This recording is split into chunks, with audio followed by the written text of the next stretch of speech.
नमस्कार। 12वीं की फिजिक्स में आप सभी लोगों का स्वागत है। भाई कल की क्लास में हमने क्या देखा था? ये 7वां चैप्टर आपका चल रहा है, अध्याय 7, गतिमान आवेश तथा चुंबकीय क्षेत्र। ये चैप्टर कल शुरू कर दिए हम, समझ रहे हैं ना। और इसमें जो है, इसमें क्या बताए हैं हम? चुंबकीय क्षेत्र बताया गया है। सबसे पहले चुंबकीय क्षेत्र की परिभाषा पिछले वीडियो में बताए हैं और बायो-सेवर्ट का नियम बताए हैं। बायो-सेवर्ट नहीं, सॉरी, वो वैज्ञानिक ओस्टेड का नियम, ओस्टेड का प्रयोग बता के हमने बताया था कि ओस्टेड का प्रयोग क्या है भाई। ओस्टेड का एक प्रयोग है। ओस्टेड के प्रयोग ने वैज्ञानिक ओस्टेड ने क्या बताया कि वैज्ञानिक ओस्टेड ने अपने प्रयोग के माध्यम से यह बताया कि जब किसी चालक तार में, जैसे हमारे पास एक तार रखी है, तो जब किसी चालक तार में धारा प्रवाहित किया जाता है तो उस तार के चारों ओर एक चुंबकीय क्षेत्र स्थापित हो जाता है। वैज्ञानिक ओस्टेड ने अपने प्रयोग के माध्यम से यह बताया कि जब किसी चालक तार में धारा प्रवाहित करते हैं, वैद्युत धारा प्रवाहित करते हैं, तार में यदि धारा प्रवाहित करें तो उसके चारों ओर एक चुंबकीय क्षेत्र स्थापित हो जाता है। यह वैज्ञानिक ओस्टेड ने बताया। और चुंबकीय क्षेत्र कितना होता है, किस पर निर्भर होता है, तो वो चीज का अध्ययन वैज्ञानिक ओस्टेड ने नहीं किया है। उस चीज का अध्ययन करने के लिए क्या आए? वैज्ञानिक बायो तथा सेवर्ट। वैज्ञानिक बायो तथा सेवर्ट है, समझ रहे हैं। बायो तथा सेवर्ट ने जो है नियम दिया। तो चलिए देखते हैं, यहां से बायो सेवर्ट नियम देखते हैं भाई। जब किसी चालक तार में, थोड़ा थ्योरी लिख लिया जाए, इसके बाद समझा रहे हैं भाई।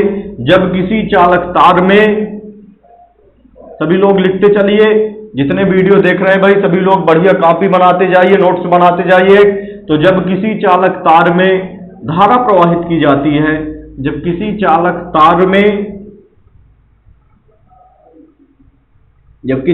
तार में धारा प्रवाहित की जाती है,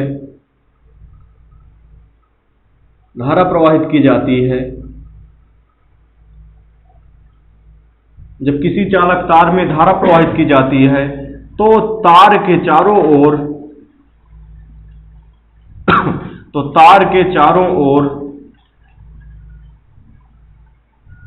जब किसी चालक तार में धारा प्रवाहित की जाती है तो तार के चारों ओर एक चुंबकीय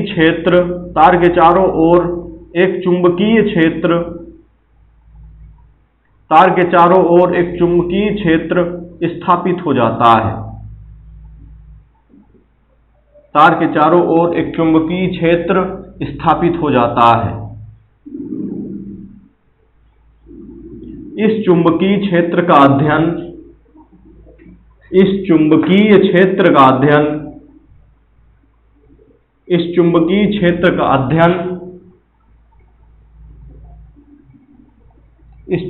क्षेत्र का अध्ययन वैज्ञानिक बायो तथा सेवर्ट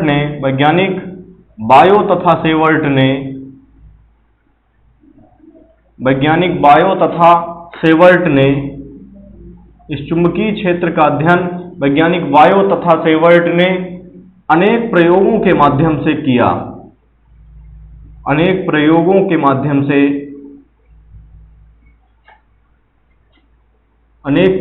के माध्यम से किया,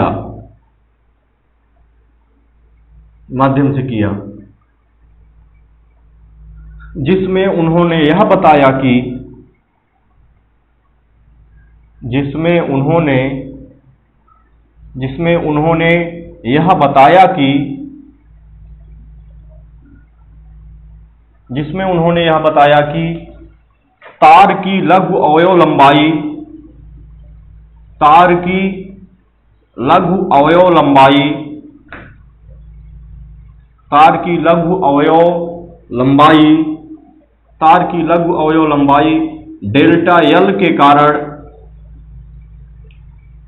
तार की लघु अवयव लंबाई डेल्टा एल के कारण किसी बिंदु P पर ध्यान से देखिएगा, थ्योरी बहुत आसान है। अभी हम इस हिसाब से थ्योरी समझाएंगे कि आपको बड़े आराम से थ्योरी समझ में आ जाएगी। लघु अवयव लंबाई डेल्टा एल के कारण किसी बिंदु P पर चुंबकीय क्षेत्र की तीव्रता,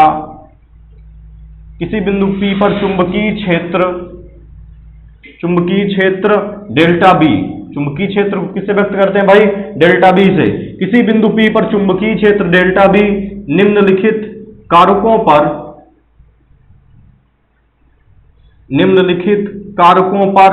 निर्भर करता है, निम्नलिखित कारकों पर निर्भर होता है, निर्भर होता है। चलिए चित्र बना ले थोड़ा सा, तो आराम से आपको समझ में आ जाएगा। जैसे एक तार है, एक ये हमारे पास क्या है, तार रखी हुई भाई। इस तार में एक लघु अवयव लंबाई कितनी है, डेल्टा एल है। ये लंबाई आपकी कितनी है, ये लंबाई कितनी है भाई, ये लंबाई डेल्टा एल है। समझ रहे हैं ना। इस तार में धारा कौन सी बह रही, तार में धारा आई बह रही है, तार में धारा आई बह रही है। और इस जो है इस लघु अवयव लंबाई के कारण इस बिंदु P पर, ये बिंदु P इधर भी हो सकता है और ये बिंदु P इधर भी हो सकता है। समझ रहे हैं ना, दोनों तरफ। तो ये P है, मान लीजिए ये P डैश हो गया एक बिंदु, और यहां से जो है देखते हैं, इसको डॉटेड लाइन से यदि मिला दिया जाए तो यहां से हमारे पास ये हो गया और ये हो गया। इसके बीच की दूरी कितनी है, इसके बीच की दूरी r है। समझ रहे हैं ना, इसके बीच की दूरी कितनी है भाई, r है। और यहां से कोण कितना बन रहा है, इसका कोण थीटा बन रहा है, कोण थीटा बन रहा है। तो चलिए देखते हैं, इस नियम को ध्यान से समझेंगे भाई। तो यहां से हमारे पास, चलिए पहले थ्योरी पर चलते हैं भाई। इस जो है ये डेल्टा एल लंबाई हो गया, इस लंबाई के कारण हमें जो है चुंबकीय क्षेत्र देखना है, डेल्टा एल लंबाई के कारण। समझ रहे हैं ना, डेल्टा एल लंबाई के कारण जो है दूरी r पर, ये जो है बिंदु P है, इस बिंदु P पर डेल्टा B चुंबकीय क्षेत्र का मान हमें क्या करना है, ज्ञात करना है। तो चलिए ध्यान से देखेंगे तो बड़े आराम से आपको समझ में आ जाएगा। ध्यान से देखिएगा, यहां से थ्योरी क्या है, वैज्ञानिक ओस्टेट का प्रयोग क्या था, ओस्टेट का प्रयोग। जो भी हमारा वीडियो देख रहे हैं, इसके पहले वाला ओस्टेट का प्रयोग समझिएगा। समझ रहे हैं ना, तब जाके आपको जो है समझ में आएगा, अन्यथा आपको फिर जो है बायो-सेवर्ट नियम समझ नहीं आएगा। तो क्या बताया गया कि जब किसी चालक तार में धारा प्रवाहित की जाती है, जब किसी एक चालक तार है, ये एक तार रखी हुई, तार में आई धारा बह रही है भाई। जब किसी चालक तार में धारा प्रवाहित किया जाता है तो उसके चारों ओर एक चुंबकीय क्षेत्र स्थापित हो जाता है। यह वैज्ञानिक ओस्टेड ने बताया था, लेकिन उन्होंने यह नहीं बताया था, ओस्टेड ने यह नहीं बताया था कि तार के चारों ओर धारा तो प्रवाहित हो गई, लेकिन कितनी जो है तार के चारों ओर जो है चुंबकीय क्षेत्र तो स्थापित हो गया। जब तार में धारा प्रवाहित करते हैं तो तार के चारों ओर चुंबकीय क्षेत्र स्थापित हो जाता है। चुंबकीय क्षेत्र तो स्थापित हो गया, लेकिन कितना चुंबकीय क्षेत्र है ये इसका डिसाइड उन्होंने नहीं किया था।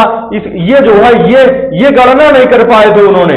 तो देखिए इसमें जो है पहली लाइन क्या होगी, जब किसी चालक तार में धारा प्रवाहित किया जाता है, धारा प्रवाहित कर रहे हैं, तो कहेंगे क्या भाई, जब किसी चालक तार में धारा प्रवाहित की जाती है तो तार के चारों ओर एक चुंबकीय क्षेत्र स्थापित हो जाता है। जब किसी चालक तार में धारा प्रवाहित किया जाता है तो तार के चारों ओर एक चुंबकीय क्षेत्र स्थापित हो जाता है। इस चुंबकीय क्षेत्र का जो है अध्ययन करने के लिए देखिए, ये देखिए तार के चारों ओर क्या है, चुंबकीय क्षेत्र है। इससे r दूरी पर हम चुंबकीय क्षेत्र का मान ज्ञात करेंगे, अभी कितना चुंबकीय क्षेत्र स्थापित होता है। समझ रहे हैं ना। तो जब किसी चालक तार में धारा प्रवाहित किया जाता है तो उसके चारों ओर एक चुंबकीय क्षेत्र स्थापित हो जाता है। इस चुंबकीय क्षेत्र का, ये जो चुंबकीय क्षेत्र उत्पन्न हो रहा है, इस चुंबकीय क्षेत्र का अध्ययन करने के लिए वैज्ञानिक बायो तथा सेवर्ट, दो वैज्ञानिक थे, वैज्ञानिक बायो तथा सेवर्ट ने अनेक प्रयोगों के माध्यम से जो है अनेक प्रयोग किया, ये कहेंगे अनेक प्रयोग किया। ये यहां से थ्योरी थोड़ा सा गड़बड़ है भाई। अनेक प्रयोग किया जिसके जो है अनेक प्रयोग किया जिसमें उन्होंने यह बताया कि, अब सेंटेंस सही है, यहां थोड़ा गड़बड़ हो गया था सेंटेंस, तो ध्यान से देखेंगे, एक बार फिर से देखेंगे भाई। वैज्ञानिक बायो तथा सेवर्ट ने अनेक प्रयोग किया। यहां से शुरुआत से चलेंगे। जब किसी चालक तार में, ध्यान से देखिएगा, जब किसी चालक तार में विद्युत धारा प्रवाहित किया जाता है, जब किसी चालक तार में विद्युत धारा प्रवाहित किया जाता है तो तार के चारों ओर एक चुंबकीय क्षेत्र स्थापित हो जाता है। इसी चुंबकीय क्षेत्र का अध्ययन वैज्ञानिक बायो तथा सेवर्ट ने अनेक प्रयोगों के माध्यम से किया, ये भी लिख सकते हैं। जो है इस चुंबकीय क्षेत्र का अध्ययन वैज्ञानिक बायो तथा सेवर्ट ने अनेक प्रयोगों के माध्यम से किया, जिसमें उन्होंने यह बताया कि इस प्रयोग के जो है जिसमें उन्होंने क्या बताया, जिसमें उन्होंने यह बताया कि तार की लघु अवयव लंबाई डेल्टा एल के कारण, तार की लघु अवयव लंबाई डेल्टा एल के कारण किसी बिंदु P पर तार की, ये देखिए तार में लघु अवयव लंबाई डेल्टा एल है, तो तार की लघु अवयव लंबाई डेल्टा एल के कारण किसी बिंदु P पर उत्पन्न चुंबकीय क्षेत्र डेल्टा B, समझ रहे हैं ना, निम्नलिखित कारकों पर निर्भर होगा। एक बार थ्योरी हम रिपीट कर रहे हैं फिर से, इस चित्र के माध्यम से आप थ्योरी याद रखेंगे, समझ रहे हैं ना, इस चित्र के माध्यम थ्योरी याद रखेंगे तो कैसे याद होगी भाई, सभी लोग ध्यान से देखेंगे कि जब किसी चालक तार में धारा प्रवाहित किया जाता है, ध्यान से देखेंगे तो समझ में आ जाएगा आसानी से।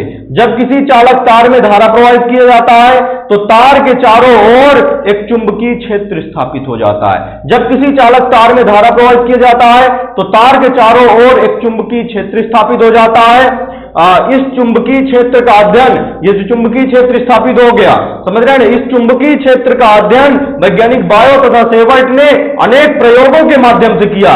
जब किसी चालक तार में धारा प्रवाहित करेंगे तो तार के चारों ओर क्या स्थापित हो जाता है, एक चुंबकीय क्षेत्र। इस चुंबकीय क्षेत्र का अध्ययन वैज्ञानिक बायो तथा सेवर्ट ने अनेक प्रयोगों के माध्यम से किया, समझ रहे हैं ना, जिसमें उन्होंने यह बताया कि तार की लघु अवयव लंबाई, छोटी लंबाई, तार की लघु अवयव लंबाई डेल्टा एल के कारण किसी बिंदु P पर, तार की लघु अवयव लंबाई डेल्टा एल के कारण किसी बिंदु P पर उत्पन्न चुंबकीय क्षेत्र डेल्टा B निम्नलिखित कारकों पर निर्भर करेगा।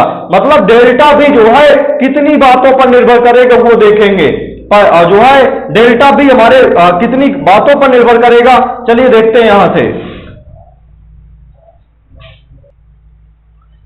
तो देखिए यहां से हमारे पास पहला नंबर डेल्टा B जो है वो चुंबकीय क्षेत्र B किस पर निर्भर करेगा, धारा के अनुक्रमानुपाती होगा। भाई ध्यान से देखिएगा थोड़ा सा, जो है एक बार हम थ्योरी पुनः रिपीट करके फिर आगे बढ़ेंगे यहां से।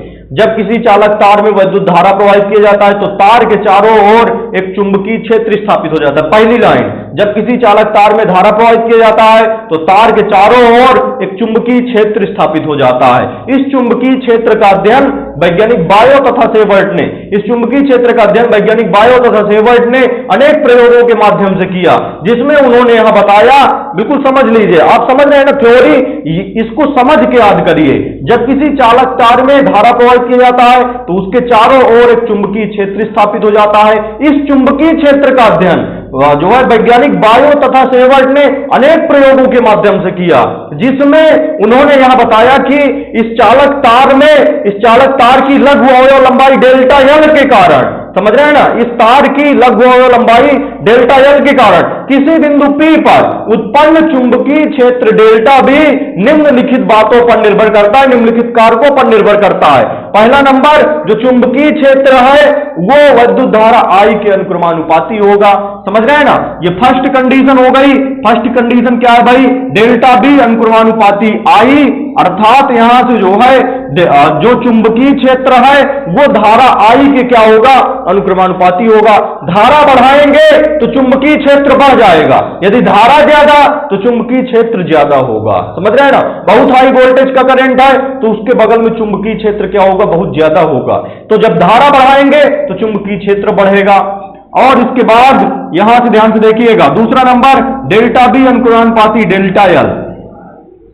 तो यदि ये लघु अवयव लंबाई बढ़ा दें, तार की लंबाई बढ़ाए तो चुंबकीय क्षेत्र भी, जो बगल में चुंबकीय क्षेत्र है उसका भी मान क्या हो जाएगा, बढ़ जाएगा। तो यहां से लघु अवयव लंबाई डेल्टा एल के भी क्या होता है, अनुक्रमानुपाती होता है। तो चुंबकीय क्षेत्र डेल्टा भी तार की लघु अवयव लंबाई डेल्टा एल के क्या होगा, अनुक्रमानुपाती होगा। अर्थात जब लंबाई बढ़ाएंगे तो चुंबकीय क्षेत्र का मान बढ़ेगा। सबसे पहले धारा बढ़ाएंगे तो चुंबकीय क्षेत्र बढ़ जाएगा, अर्थात डेल्टा B अनुक्रमानुपाती I, फिर डेल्टा B अनुक्रमानुपाती डेल्टा एल, और तीसरा नंबर आता है डेल्टा B अनुक्रमानुपाती साइन थीटा। अर्थात कंडीशन क्या बनेगी, जो है ध्यान से देखिएगा, तार की लंबाई, तार और जो है बिंदु P के बीच, समझ रहे हैं ना, तार और बिंदु P के बीच बनने वाले कोण की ज्या के अनुक्रमानुपाती होगा। जो चुंबकीय क्षेत्र B है, तार, ये देखिए तार और बिंदु P के बीच, बिंदु P और तार के बीच कोण क्या बन रहा है, थीटा। तो जो है चुंबकीय क्षेत्र डेल्टा B तार और बिंदु P के बीच बनने वाले कोण थीटा के अनुक्रमानुपाती होगा। तो यहां से थीटा के ज्या के अनुक्रमानुपाती होगा, अर्थात डेल्टा B अनुक्रमानुपाती साइन थीटा। ये थर्ड कंडीशन आएगी। इसके बाद चौथा नंबर जो है आपका बनेगा डेल्टा बी अनुक्रमानुपाती 1/r²। ये भी उत्क्रमानुपाती दिख रहा है भाई, समझ रहे हैं ना। तो कहेंगे क्या इसे, जो चुंबकीय क्षेत्र बी है डेल्टा बी, चुंबकीय क्षेत्र डेल्टा बी तार और बिंदु P, ये तार दिख रही डेल्टा एल मतलब तार है, तार और बिंदु P के बीच की दूरी के वर्ग के, ये बीच की दूरी r है, r के वर्ग के व्युत्क्रमानुपाती होता है। जो चुंबकीय क्षेत्र डेल्टा बी है ये बिंदु P और तार की बीच की दूरी, बिंदु P और तार के बीच की दूरी के वर्ग के व्युत्क्रमानुपाती होता है। ये चौथा नंबर बनेगा इक्वेशन, समझ रहे हैं ना। चौथा नंबर इक्वेशन बनेगा। तो चारों समीकरणों को जो है उपर्युक्त समीकरणों को संयुक्त करने पर, उपर्युक्त समीकरणों को संयुक्त कर दीजिए भाई, उपर्युक्त समीकरणों को संयुक्त करने पर, संयुक्त करने पर, तो उपर्युक्त समीकरणों को संयुक्त कर दीजिए। तो संयुक्त करेंगे तो सब डेल्टा बी इधर का सबका समान है, तो ये क्या उत्तर आएगा, डेल्टा बी हो गया अनुक्रमानुपाती। डेल्टा बी सबका समान है, डेल्टा बी हो गया, डेल्टा बी अनुक्रमानुपाती पहले क्या है आई, फिर इंटू में क्या हो जाएगा डेल्टा एल, इंटू में क्या हो जाएगा साइन थीटा, और अपान में क्या हो जाएगा, अपान में क्या रखा है r², तो अपान में r² हो गया। तो डेल्टा बी अनुक्रमानुपाती I delta L sine theta upon r²। तो डेल्टा बी संयुक्त कर दिया गया, सभी इक्वेशंस को, सभी समीकरण को संयुक्त कर दिया गया। तो डेल्टा बी अनुक्रमानुपाती I delta L sine theta upon r² हो गया।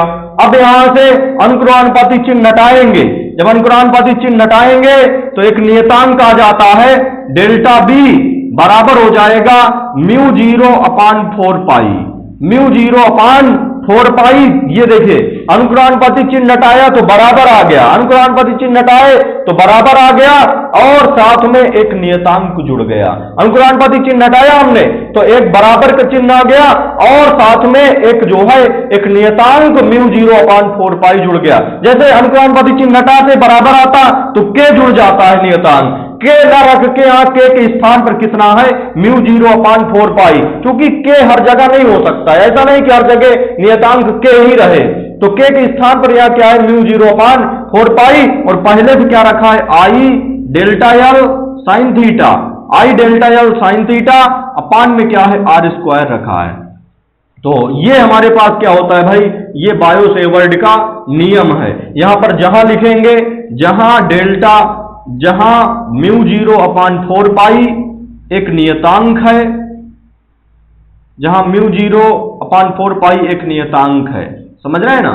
तो ये हमारे पास क्या होता है भाई, बायो-सेवर्ट का नियम होता है। तो इसको बिल्कुल सही ढंग से आपको ध्यान रखना है, परीक्षा में आता है। तो जो है इसका भाई जो है ये डेरिवेशन महत्वपूर्ण है, तो इसको जो है बिल्कुल ध्यान रखना है आपको। कल की क्लास में हम ये बताएंगे कि μ0/4π परीक्षा में आता है भाई, μ0/4π का मान, मात्रक और विमा, यहां से μ0 की विमा आ जाती है, μ0 का मान आ जाता है, μ0 का मात्रक लिखने के लिए आ जाता है, समझ रहे हैं ना। और तो इसको बिल्कुल कल की क्लास में इसको करा देंगे, और μ0 और एप्सिलॉन 0 में एक संबंध आता है, संबंध भी कल की क्लास में करा देंगे। तो ये जो है आज आपका जो है इतना ही बायो-सेवर्ट का नियम एक महत्वपूर्ण टॉपिक है, इसको बिल्कुल आप याद रखेंगे, ध्यान रखेंगे, परीक्षा में आता है। इसी से संबंधित फिर आगे आपका जो है जो चुंबक से संबंधित चैप्टर है, ये बेस एक प्रकार से मान के चलेंगे, तो इसको सही ढंग से पढ़ना है। देखिए बायो-सेवर्ट नियम में एक्चुअली में है क्या, सबसे पहले चित्र आप दिमाग में रखेंगे, ये एक तार बनेगी, तार के चारों ओर जब धारा प्रवाहित करेंगे तार में, तो इसके चारों ओर एक चुंबकीय क्षेत्र स्थापित हो जाता है, समझ रहे हैं। तो बगल में बिंदु P होगा, तो P डैश, समझ रहे हैं। यहां से ध्यान से देखिए भाई, ये चित्र कैसे बनता है। चित्र हमारे पास एक तार बनाते हैं, तार के दोनों तरफ एक P होता है, P डैश होता है, और ये बिंदु P कितनी दूरी पर होता है, R दूरी पर होता है। तार में जो है लघु अवयव लंबाई डेल्टा एल होती है, यहां से यहां तक जब मिलाएंगे तो इसके बीच कोण कितना बनता है, थीटा कोण बनता है। चित्र कंप्लीट हो जाता है इसी में। समझ रहे हैं ना। चित्र याद रखना बहुत जरूरी है, हमने बताया था चित्र के माध्यम से ही थ्योरी बोल पाते हैं। अब देखिए चित्र के माध्यम से थ्योरी कैसे बोल पाएंगे, जब किसी चालक तार में धारा प्रवाहित किया जाता है, जब किसी चालक तार में धारा प्रवाहित किया जाता है तो तार के चारों ओर एक चुंबकीय क्षेत्र स्थापित हो जाता है। समझ रहे हैं ना। इस चुंबकीय क्षेत्र, जब किसी चालक तार में धारा प्रवाहित करेंगे तो तार के चारों ओर एक चुंबकीय क्षेत्र स्थापित हो जाता है। इस चुंबकीय क्षेत्र का अध्ययन वैज्ञानिक बायो तथा सेवर्ट ने अनेक प्रयोगों के माध्यम से किया, जिसमें उन्होंने ये बताया कि तार की लघु लंबाई डेल्टा एल के कारण किसी बिंदु P पर, समझ रहे हैं ना, किसी बिंदु P पर जो है उत्पन्न चुंबकीय क्षेत्र डेल्टा भी, किसी बिंदु P पर उत्पन्न चुंबकीय क्षेत्र डेल्टा भी निम्नलिखित कारकों पर निर्भर होगा। पहला नंबर क्या भाई, जो डेल्टा बी है ये किसके अनुक्रमानुपाती होगा, धारा I के अनुक्रमानुपाती होगा। डेल्टा बी किसके अनुक्रमानुपाती होगा, डेल्टा एल के अनुक्रमानुपाती होगा। फिर डेल्टा बी अनुक्रमानुपाती साइन थीटा होगा। कोण बढ़ाएंगे तो चुंबकीय क्षेत्र का मान बढ़ेगा। इसके बाद डेल्टा बी अनुक्रमानुपाती 1/r², अर्थात बिंदु P तथा तार के बीच की दूरी के वर्ग के व्युत्क्रमानुपाती होता है। डेल्टा बी तार के बीच की दूरी बिंदु जो डेल्टा बी है बिंदु P तथा तार के बीच की दूरी के वर्ग के व्युत्क्रमानुपाती होता है, अर्थात डेल्टा बी अनुक्रमानुपाती 1/r²। सभी को संयुक्त कर देंगे, संयुक्त करने पर डेल्टा बी अनुक्रमानुपाती I delta L sine theta upon r²। अनुक्रमानुपाती चिन्ह लगाते हैं तो एक नियतांक आ जाता है μ0/4π, और यहां पर μ0/4π एक नियतांक है, जहां μ0 को चुंबक की विद्युतशीलता कहते हैं। समझ रहे हैं ना। तो बिल्कुल आप ध्यान रखिए, कल की क्लास में, कल के टॉपिक में क्या कराएंगे, μ0/4π, जो μ0 एक चुंबकशीलता है, इसका मात्रक बताएंगे, इसका मान बताएंगे, इसकी वीमा बताएंगे, जो कि 1 नंबर की आती ही है, चाहे मात्रक आ जाए चाहे वीमा लिखने के लिए आ जाए। समझ रहे हैं ना। तो यदि आपको वीडियो बढ़िया पसंद आया है, जो है समझ में आ गया है बायो सेवर्ट नियम, तो नीचे लिखेंगे कि समझ में आ गया है, और पसंद आया है तो भाई लाइक कर देंगे। और जो लोग चैनल को सब्सक्राइब नहीं किए हैं, बिल्कुल आप सब्सक्राइब कर लीजिए, जिससे जो है वीडियो रेगुलर आपको बढ़िया सही क्रम में मिलते रहें। यहां से हम वीडियो डालें आपके पास तुरंत पहुंच जाएं। तो चैनल को सब्सक्राइब कर लीजिए, और इसके बाद जो है यदि वीडियो पसंद आया है तो लाइक कर दें भाई।